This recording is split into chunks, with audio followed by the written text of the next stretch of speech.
गडचिरोलीच्या चारमोशीमधील कॉपी प्रकरणी कारवाई झालेली आहे।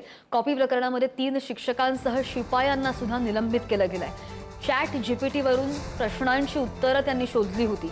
राज्यशास्त्राच्या पेपर दरम्यान हा सगळा कॉपीचा प्रकार उघडकीस आला। तर 12वीच्या राज्यशास्त्राच्या पेपर दरम्यान प्रश्नपत्रिकेचा फोटो बाहेर पाठवून आणि उत्तरं चॅट जीपीटी वरून शोधून त्या उत्तरांची प्रिंट कॉपी परीक्षा केंद्रांवर आणण्याचा प्रकार तिथल्या बोमलवार या कनिष्ठ विज्ञान आणि कला महाविद्यालय या परीक्षा केंद्रांवर घडला।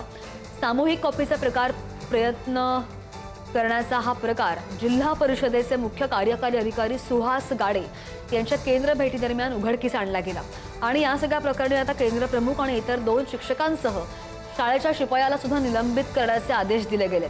इतकंच नाहीये तर त्या 4ही जणांवर चारमोशी पोलीस स्टेशनमध्ये गुन्हा सुद्धा दाखल केला गेलाय।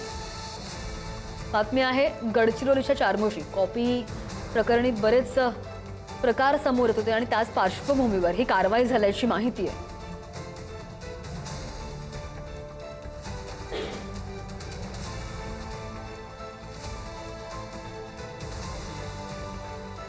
Thank you.